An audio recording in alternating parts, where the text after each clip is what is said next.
আমার চ্যানেলে গত সপ্তাহে আইসিডিএস প্রমোশনালদের বিষয়ে নিয়ে দুটোর মতো ভিডিও আমি দিয়েছি এবং প্রমোশনালদের কথা বলতে সেই বিষয়টার সঙ্গে ওতপ্রোতভাবে জড়িত আরেকটি বিষয়, সেটা হচ্ছে ফ্রেশারদের বিষয়টাও কিন্তু কোনো না কোনোভাবে এটা কানেক্টেড হয়ে যায়।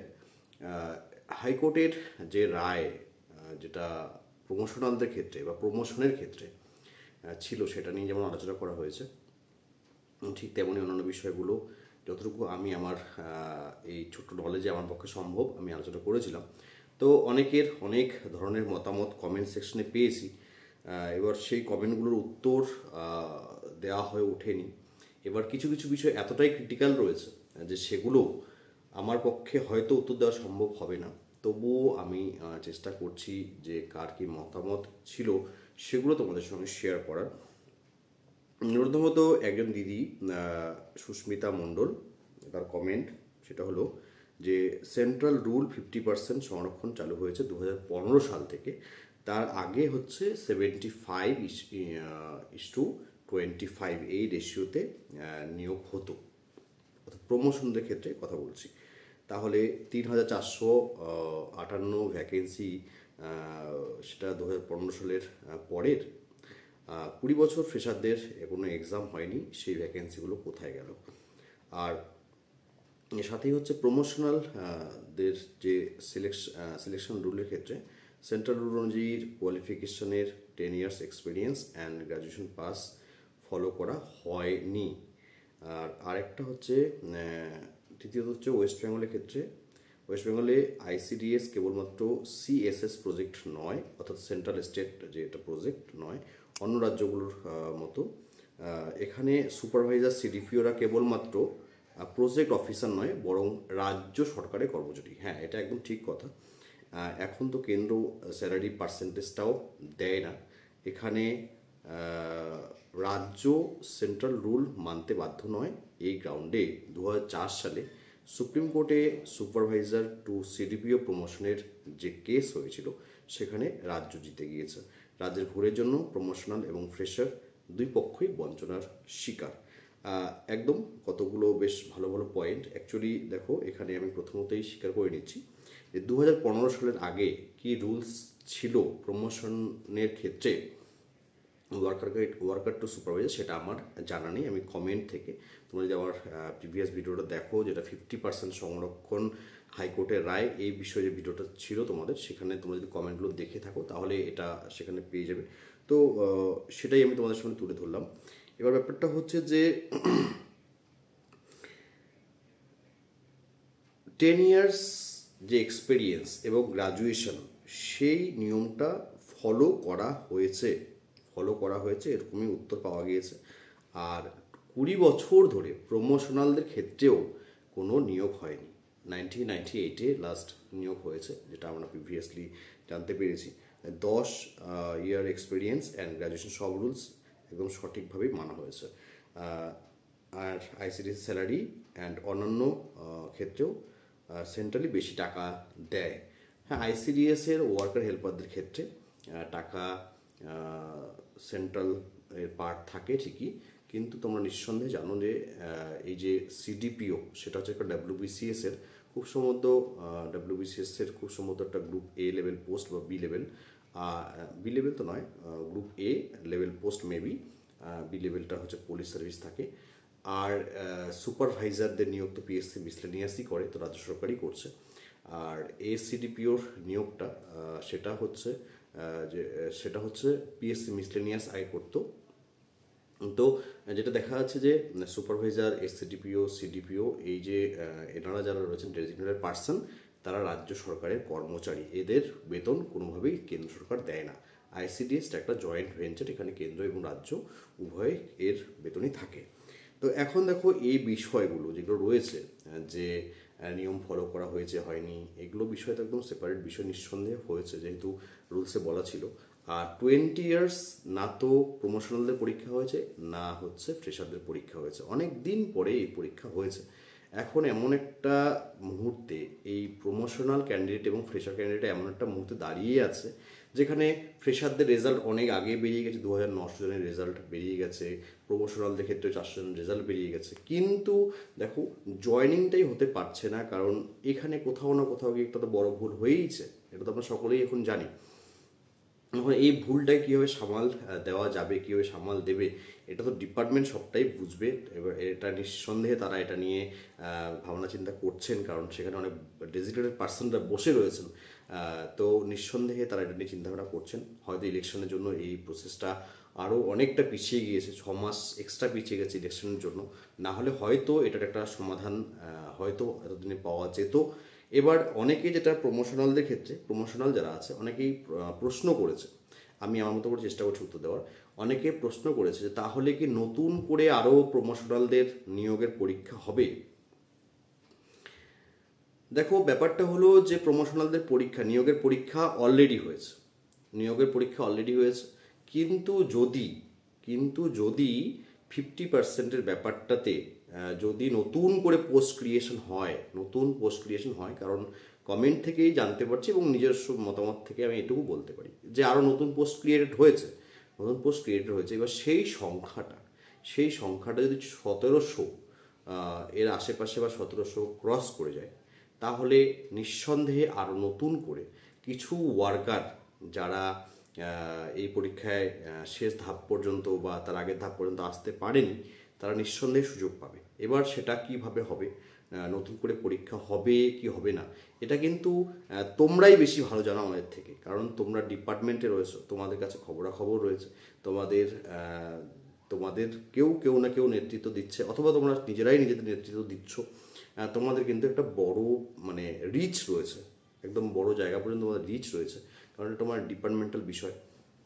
তবে একটা কথা এই ক্ষেত্রে আমি আরেকটা বিতর্ক তোমাদের মধ্যে তৈরি করে দিচ্ছি, সেটা হলো যে যদি 50-50 রুলসটা মানা হয়, তাহলে 1798 জন, এটা তো যদিও হাইকোর্ট রায় দিয়েই দিয়েছে 1798 জনের ব্যাপারটা, তাহলে এখন ফ্রেশাররা 2900 প্লাস পেয়েছে, তাহলে ফ্রেশারদের নিয়োগ যদি 2900 হয়, তাহলে প্রমোশনালদের নিয়োগ 2900 হবে না কেন? ভ্যাকেন্সি 3400 ছিল। ফ্রেশারদের নিয়োগ যদি 2900 হয়, 2900 প্লাস ভ্যাকেন্সিতে নিয়োগ হয়, তাহলে প্রমোশনালদের নিয়োগটাই 2900 প্লাস ভ্যাকেন্সিতে হবে না কেন? যদিও যখন এই বিজ্ঞপ্তি বেরিয়েছিল তখন হচ্ছে এটা এখানে ভ্যাকেন্সি ছিল 3458টি, আর এই বিষয়ে অলরেডি রায় বেরিয়ে গিয়েছে। এটা আমি আগের ভিডিওতে তোমাদের সঙ্গে আলোচনা করেছি। আমি আলোচনা না করলেও তোমরা এটা সকলেই জানো যে এই বিষয়ে কি রায় রয়েছে, যেখানে হচ্ছে বলা হয়েছে 3458টির মধ্যে 1729টি ভ্যাকেন্সিতে হচ্ছে ওয়ার্কার যারা প্রমোশনাল যারা সুপারভাইজার তাদের নিতে হবে। তো এটা ঠিক আছে একদম নিঃসন্দেহে। এবার এটা তো হচ্ছে না এই মুহূর্তে, এখন কীভাবে হবে আমরা কেউই জানি না। কিন্তু এখানে ফ্রেশাররা তো অলরেডি তারা 2900 জন সিলেক্টেড, তাহলে যদি একই রিক্রুটমেন্টে যদি 2900 জন ফ্রেশার নিয়োগ হয়, তাহলে যদি 50-50 রেশিও মেনটেন করতে হয়, তাহলে যে পরিমাণ ফ্রেশার নিয়োগ হয় সেই পরিমাণ প্রমোশনালদেরও নিয়োগ হওয়া উচিত। আমি কোনো রকম রায়ের উপর মতামত দিচ্ছি না বা কোনো কিছু আমি ওই বিষয়গুলোর উপর যেতে চাইছি না, কোনো রকম বিতর্ক তোমাদের মধ্যে তৈরি করতে চাইছি না, কোনো রকম ইচ্ছে সেরকম নেই।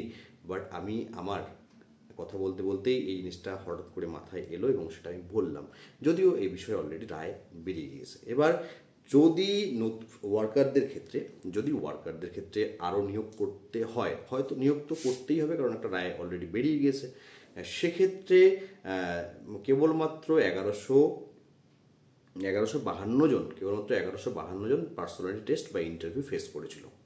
তো সেক্ষেত্রে যদি 1729 জনের ভ্যাকেন্সিও ডিপার্টমেন্ট দেয়, তাহলে তো এক্ষেত্রে আরও অনেক ক্যান্ডিডেট তারা পার্সোনাল টেস্টে তাদের ডাক পাওয়া উচিত, 3 গুণ প্রার্থী ডাক পাওয়া উচিত, 5000 প্লাস প্রার্থী হচ্ছে পার্সোনাল টেস্টে ডাক পাওয়া উচিত 3:1 রেশিওতে। এবার যাদের সিলেকশন হয়ে গেছে নিঃসন্দেহে তাদেরটা নিয়ে কোনো চাপ হওয়ার কথা নয়, এডিশনাল আরও নিয়োগ হওয়া উচিত।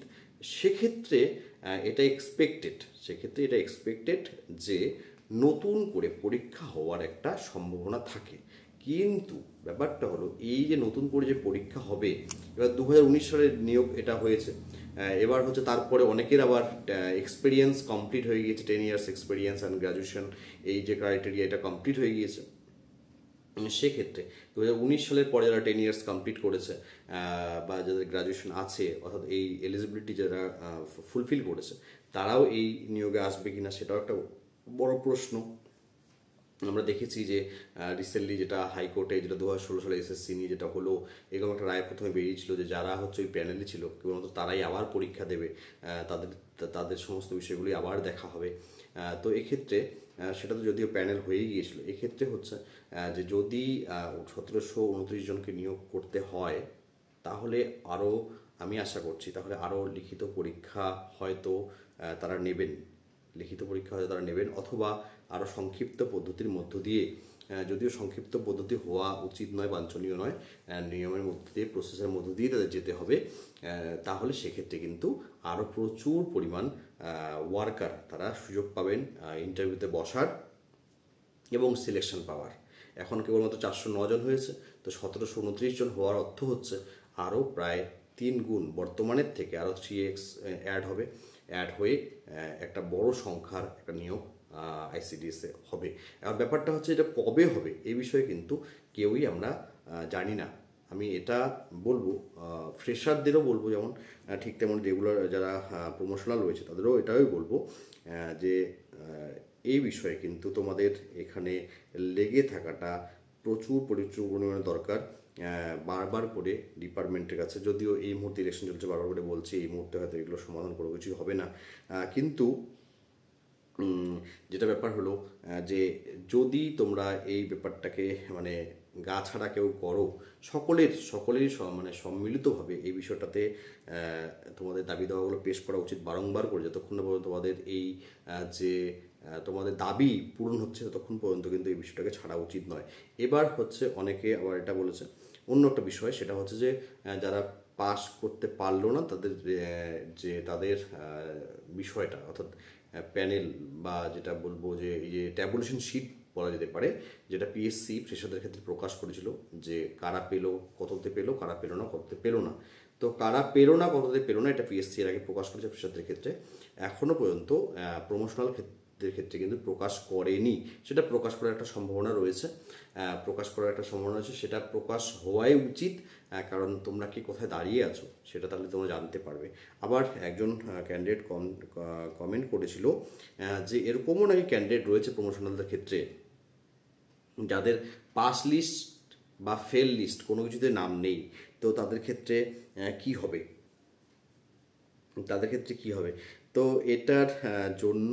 এটার বিষয়ে আমার কিছু মতামত নেই। এটার জন্য আমি বলবো যে ডিরেক্ট ডিপার্টমেন্টে এটা কথা বলা উচিত, ডিপার্টমেন্টে গিয়ে এটা কথা বলা উচিত যে যাদের না পাস না ফেল, একদম প্রথম দিকের কথা তিনি উল্লেখ করেছেন, তো সেক্ষেত্রে ডিপার্টমেন্টের ক্ষেত্রে যোগাযোগ করা উচিত যে কেন এটা হলো না, তাদের নাম কেন থাকলো না, কোথাও ইনএলিজিবিলিটি ছিল কিনা, কোথাও ক্রাইটেরিয়া ফুলফিল হয়েছিল কিনা, এরকম কোনো ব্যাপার ছিল কিনা, সেটা কিন্তু একমাত্র পিএসসি ক্লারিফাই দিতে পারবে, কারণ ওই ব্যাপারটাতে তারাই যুক্ত ছিল পরীক্ষার রেজাল্টের বিষয়টাতে।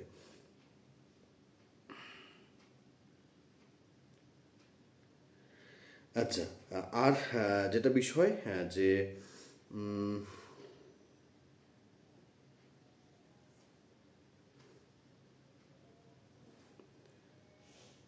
আর অনেকগুলো কমেন্ট ছিল আছে, সেগুলো সবগুলোই হয়তো আমি ক্লিয়ার করতে পারলাম না।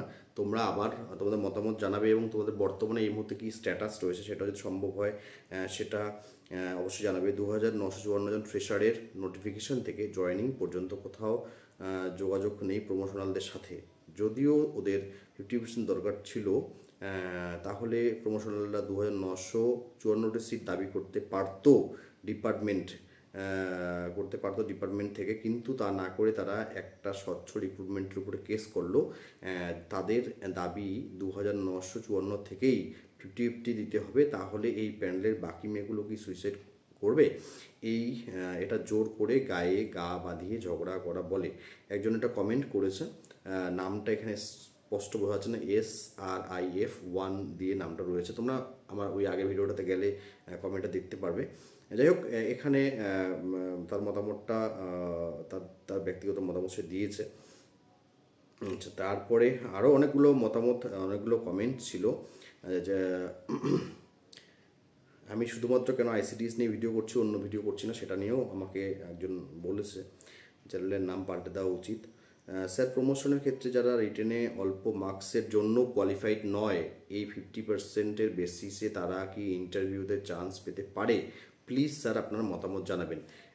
এখানে ব্যাপারটা হচ্ছে যে একটা সম্ভাবনা থাকছেই যে যদি ওই আগে যে লিখিত পরীক্ষা হয়েছিল তা সেখান থেকে যদি 50% নেওয়া হয়, পুরোপুরি ফলো করা হয়, তাহলে একটা চান্সেস থাকবে। আদারওয়াইজ এখন ডিপার্টমেন্ট নতুন করে কীভাবে নিয়োগ করবে, এটা ডিপার্টমেন্ট যতক্ষণ না পর্যন্ত ক্লিয়ার করছে ততক্ষণ পর্যন্ত কিন্তু কোনো কিছু আমি তোমাদেরকে বলতে পারি না। আর সবথেকে বড় কথা হচ্ছে যে হাইকোর্ট নির্দেশ দিয়েছে, সুতরাং ডিপার্টমেন্ট আজ নয় কাল তাদের এটা সমাধান একটা তো করতেই হবে। আমি আবার বলছি, ইলেকশনের জন্যই মেবি এই প্রসেসটা একটু কোথাও না কোথাও গিয়ে, এখন তো ডিপার্টমেন্টের উপরে ব্যাপারটা রয়েছে, পিএসসির উপরে কোনো ব্যাপার নেই। পিএসসিকে ডিপার্টমেন্ট যা বলবে পিএসসি তাই করবে। পিএসসির কোনো ব্যাপার নেই। পিএসসিকে যদি বলা হয় যে আপনারা একটা পরীক্ষা অ্যারেঞ্জ করুন, তারা অ্যারেঞ্জ করে দেবে, একটু সময় নিয়ে হলেও অ্যারেঞ্জ করে দেবে। তো এখন দেখা যাক যে সেটা শেষ পর্যন্ত কোথায় গিয়ে দাঁড়াচ্ছে। তোমরা অবশ্যই তোমাদের মতামত জানাবে। আরও অনেকগুলো কমেন্ট আছে যেগুলো হচ্ছে, সবগুলোর উত্তর আমি হয়তো করতে পারলাম না। তবে একটা কথাই আবার বলবো যে যারা প্রমোশনাল রয়েছো অথবা যারা ফ্রেশার রয়েছো, তোমরা নিজেদের মতো করে নিজেরা এই জায়গাটা, তোমাদের যে দাবি সেটা যাতে পূরণ হয় সেজন্য কিন্তু তোমাদের লেগে থাকতে হবে। আমি জানি তোমরা প্রচুর পরিশ্রম করছো এবং দীর্ঘদিন ধরে পরিশ্রম করছো, এবং মানে আমি রিসেন্টলি যেটা দেখলাম খুব বাজেভাবে একটা মানে ক্যান্ডিডেটদের উপরে একটা রীতিমতো বলতে গেলে অত্যাচারের মতো একটা হয়েছে, বিক্ষোভ দেখাতে গিয়ে যখন তারা শৈশালী ভবনে গিয়েছিল, টানা হিচড়া করা হয়েছে ক্যান্ডিডেটদের বাজেভাবে, একদম মানে রীতিমতো ইনসাল্ট করার মতো একটা বিষয়। এই ফ্রেশার ক্যান্ডিডেটটা গিয়েছিল শৈশালী ভবনে।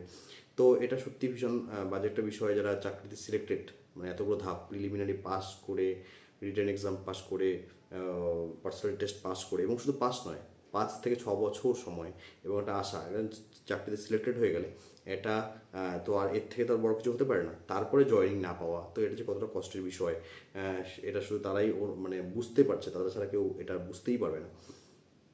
তো যেমন করে ফ্রেশাররা তারা যেমন করে লড়াই করছে, এই যারা রয়েছে worker two promotion, worker two supervisor, তাদেরও কিন্তু লড়াইটা আরও বৃহত্তর করতে হবে বলে আমি মনে করি। তাদের আরও অনেক দাবি দাওয়া পেশ করতে হবে, এবং এটা যতক্ষণ না পর্যন্ত তারা হাতে পাচ্ছে ব্যাপারটাকে, ততক্ষণ পর্যন্ত তাদের এই বিষয়গুলো নিয়ে দপ্তরের সঙ্গে লেগে থাকতে হবে বলে আমি মনে করি। তোমরা অবশ্যই তোমাদের মতামত জানাবে। এটা নিয়ে, এই বিষয়গুলো নিয়ে বারবার করে আর ভিডিও আমার মনে হয় না যে নিয়ে আসা দরকার রয়েছে। তবুও যেহেতু এর আগে ভিডিও করেছিলাম, তো সেটা নিয়ে একটু জাস্ট আলোচনা করে দেওয়া হলো তোমাদের সঙ্গে। তোমরাও মতামত জানাবে। তোমাদের সকলের, যারা এটার জন্য যোগ্য আর যারা সিলেক্টেড, প্রত্যেকের সফলতা এবং সুস্থতা এবং কী বলবো, প্রত্যেকের জন্য শুভকামনা জানাচ্ছি। আমার দিক থেকে শুভকামনা থাকলো যে তোমরা যেন তোমাদের অভীষ্ট লক্ষ্যে পৌঁছে যেতে পারো খুব অল্প সময়ের মধ্যে। এই যে দীর্ঘ অপেক্ষা বঞ্চনা, এটা যেন খুব তাড়াতাড়ি করে শেষ হয়, এই আশা রেখেই আমি আজকের এই ভিডিওটা শেষ করব। আমি আশা করব যে এই টপিক নিয়ে এই মুহূর্তে আর নতুন করে কোনো ভিডিও নিয়ে আসবো না। আমার অন্যান্য বিষয়গুলো রয়েছে, সেগুলো নিয়ে আমি আলোচনা ভিডিওতে করব। তবে যদি প্রয়োজন হয় কখনো, নিঃসন্দেহে আমি এটা নিয়ে নিশ্চয়ই আলোচনা করবো তোমাদের সাথে। ধন্যবাদ সকলকে।